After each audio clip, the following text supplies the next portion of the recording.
agatendera muri ibyo bisambo bibiri. Ibisambo narabivuye kandi. Ibisambo nyine iyo mitemeri bayita ibisambo, urabona kwa kundi Yezu bamubambye ku musaraba, hakurya nyine yarari, hakurya hari igisambo kimwe n'ikindi hakuno. None aho ngaho iyo wambaye nk'akantu k'umusaraba agatenderamo bagakunda kubyita ngo ni ibisambo.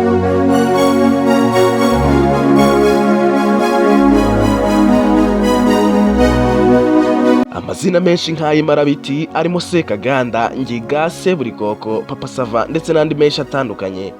Aya yose ni amazina y'amahimbano agenda ahundagazwaho bitewe n'amadomeni menshi atandukanye akunze kwisangamo nk'urwenya, gukina filime, gukina ikinamico, kuririmba, gusiga, kwandika filime n'ibindi byinshi bitandukanye byadusaba gahe ngo tubiheture.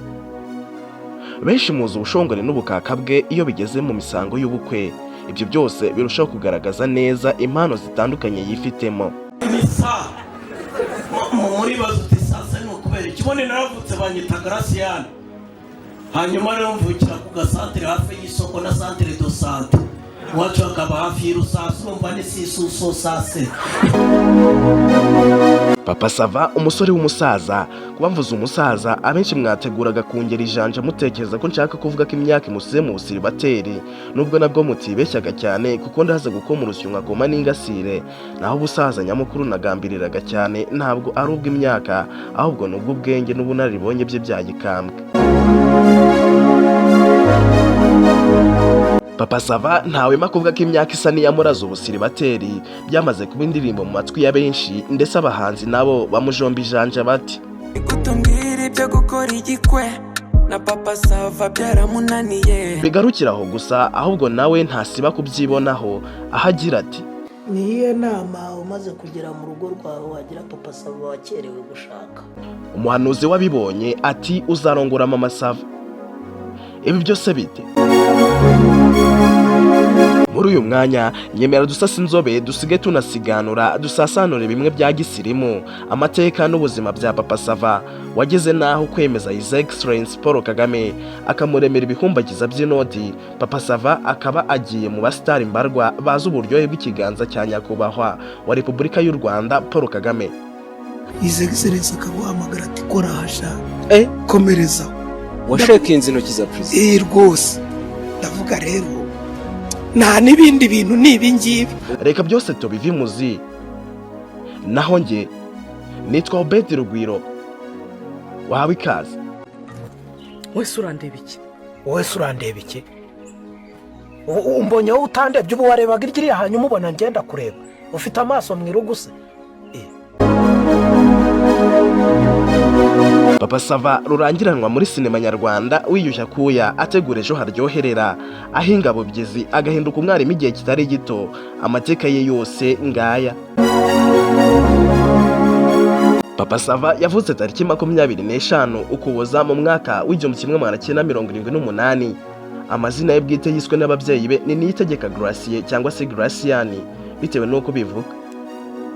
Yavukiye ahahoze hitwa Ibyumba mu gace kitwa Kiyanzi, umurenge wa Ntarabana ho mu karere ka Rulindo mu ntara y'Amajyaruguru y'u Rwanda. Papa Sava ni mwene Ngarukiye Tarisisi, naho mama wo mubyara akitwa Mukarusharaza Bernadette. Ngubu buryo Papa Sava wari uturuka mu muryango utifashije yaje kuyoboka ishuri, aho yagiye akura amahirwe akomeye cyane, ari nayo yamukururiye kuba ikirangirire muri sinema nyarwanda.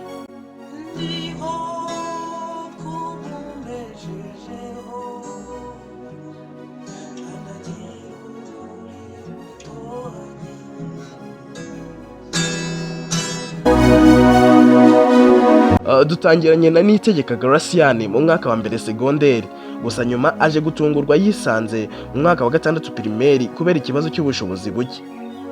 Sinshidikanya ko iyi ari imwe mu nzira z'Imana, zanzira bavuga ko ari ibihumbi.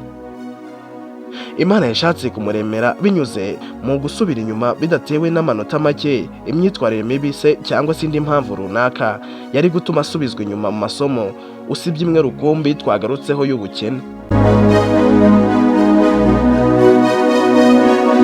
Muri icyo kigo Papa Sava cyangwa se Niyitegeka Graciane yari asubiriyemo inyuma cyari giherereye i Gisenyi. Icyo kikaba ari ikigo cya mbere cyamuhishije amahirwe kuko nibwo yaje kugaragarizamo impano ye yo guhimba imivugo, maze ahembwa amakaye n'amakaramu ndetse n'inkweto. Ibyo byamufashije gukomeza muri segonderi i Rutongo, hari ibirometero bisaga 25 avuye aho yari atuye. Ibyo rero byamusabaga kuva mu rugo saa 11 za mu gitondo ngo adakererwa cyangwa se ngo bimubuze kwiga neza. Papa Sava ubwo yigaga i Rutongo nabwo yigeze guhembwa, nabwo biciye mu mivugo, ahembwa amakaramu, amakaye, inkweto ndetse na televiziyo. Ariko televiziyo yaje gusiganwa n'ikigo kuko nyine umuriro wari hake muri icyo gihe.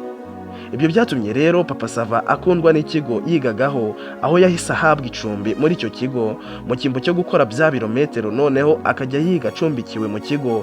Ibintu byashimishije cyane Papa Sava.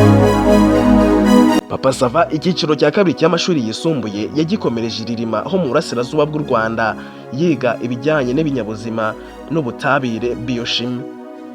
Aha naho yahagaragarije ubudasa n'ubunyamwuga mu mpano ye y'imivugo. Kaminuza yaje kuyikomereza mu ishuri nderabarezi rya Kigali KIE, yiga isomo ry'ibinyabuzima, ubumenyi bw'isi n'uburezi. Umunsi umwe His Excellency Paul Kagame yaje gusura muri KIE. Papa Sava yikoza mu mitana yiyereka abatanazi mu muvugo mwiza, maze Perezida wa Repubulika y'u Rwanda Paul Kagame aramwishimira cyane, maze asaba lecturer wabo ko yamushakira agashimwe, maze ahabwa 50,000 by'amafaranga y'u Rwanda. Uwo munsi ukaba ari umunsi wabaye uw'amateka kuri Papa Sava kuko nyine nibwo yakoze mu biganza bya nyakubahwa wa Repubulika y'u Rwanda Paul Kagame. Yiga muri kaminuza kandi Papa Sava yaje kumva itangazo rijyanye no guhimba imivugo izaprezentwa mu kwibuka ku nshuro ya 11 Jenoside yakorewe Abatutsi, ahari mu mwaka wa 2004. NB cyangwa se ikitonderwa, uwo muvugo wasabwaga wari w'iminota 7, ukaba ufashe kuri kasete ndetse wanditse mu mashini cyangwa se muri mudasobwa. Ibyo byose Papa Sava yirwanyeho arabitunganya, maze arabirometa, asanga yabaye wa gatatu. Biba karusho ubwo ari nawe wahitwagamo ngo aba ari we uvuga umuvugo, kuko we yari yakoresheje ikinyarwanda cy'umwimerere, bityo aza guhembwa 400,000 by'amafaranga y'u Rwanda, bituma atambuka gitwari ndetse atambuka gipfura imbere y'abayobozi bakomeye. Papa Sava yasoje kaminuza mu mwaka wa 2007, ahabwa impamyabumenyi mu mwaka wa 2008 mu ishuri nderabarezi rya Kigali KIE, bityo aza guhabwa akazi ka leta k'ubwarimu, arigisha karahava. Gusa bigeze mu mwaka wa 2015 yumva impano yari yibitseho zitangiye kumukomanga, bityo rero birangira yanditse ibaruwa isezera ku kazi, yerekeza muri sinema, maze abantu bamuha urw'amenyo baramuseka cyane bati abantu bambwiye yuko nshobora kuba nasaze. Yababwira nyine se niba nasaze nyine n'ubundi ntabwo nakwigisha nasaze. Papa Sava kuri ubu afite imyaka 45 y'ubukuru, gusa aracyari ingaragu. Gusa Nsabiwe avuga ko nubwo ari ingaragu ariko ngo we abona Papa Sava nagarongoraga.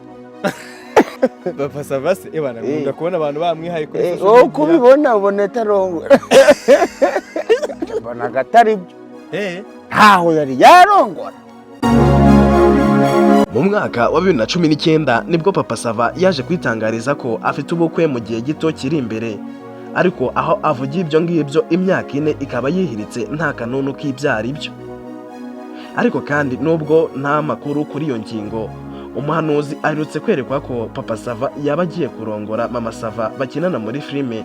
Gusa ibi Papa Sava akabyamaganira kure.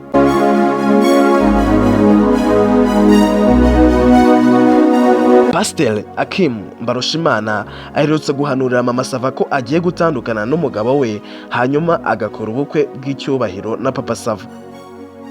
Ibi byatangiye Pasteur Akim Mbarushimana ahanurira abantu batandukanye, noneho ageze kuri Mama Sava amubwira uburyo amaze iminsi arya ibiryo akababara.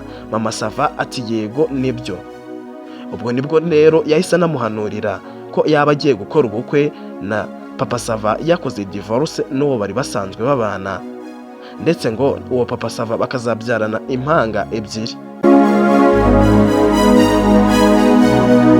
Mu kiganiro cya Radio Rwanda urubuga rw'imikino wa 20 Mata 2024, Papa Sava bamubaje kuri iyo ngingo aragira ati uwo Mama Sava na Pasiteri muzagende mubibarize, njye ntaho murira nabo, gusa kandi ibyo bintu byabo niba bifite ingufu nanjye ndategereje. Ubwo kandi yafatiranywaga kuri iyo ngingo yabajijwe igihe azakorera ubukwe, nawe ati nimutegereze kuko igihe kizagera, mwategereje amabonekerwa.